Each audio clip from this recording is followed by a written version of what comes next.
मिरजेत लोकशाहीर अण्णाभाऊ साठे यांच्या स्मारकाचा मार्ग खुला. लवकरच उद्घाटन सोहळा. आमदार सुरेशभाऊ खाडे यांची माहिती. जयंतीनिमित्त पुष्पहार अर्पण करून अभिवादन केले.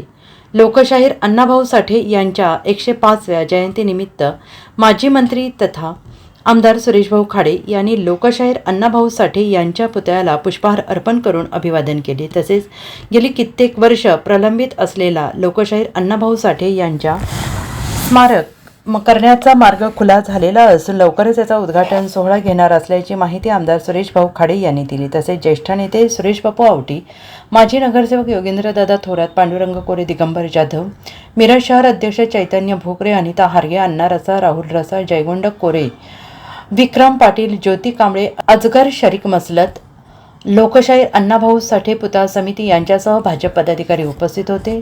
लोकशाहीर अण्णाभाऊ साठे यांच्या जयंतीनिमित्त सगळ्यांना शुभेच्छा दिल्या. अण्णाभाऊ साठे यांची 105वी जयंती दिवसाची होती. अण्णाभाऊ साठेंचं किती आभार मानावं समाजाने, कौतुक करावं तेवढं कमी.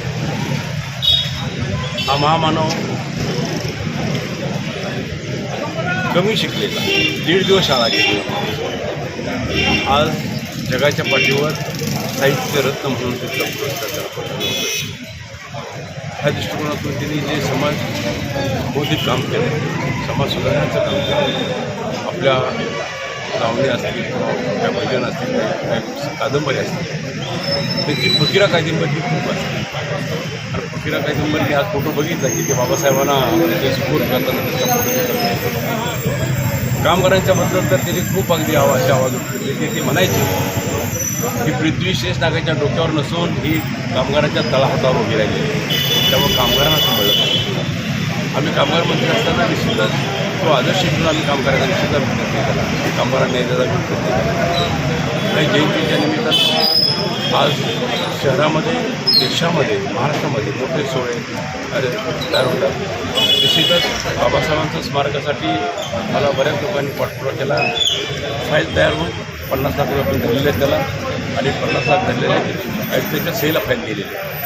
ते क्लिअर झाल्यानंतर आम्ही प्रयत्न केला होता की 1 तारखेला इथं कुदळ मारावी, पण ते झालं नाही. पण निश्चितच पुढं आम्ही 15 दिवसामध्ये आम्ही त्याची कुदळ मारू आणि बाबा अण्णाभाऊ साठेंचं स्मारकाला उभा करायचं. त्यानिमित्तानं सगळ्यांना, सगळ्या तालुक्याच्या सगळ्या जनतेला, माता पित्यांना, सगळ्यांना त्या जयंतीनिमित्त शुभेच्छा.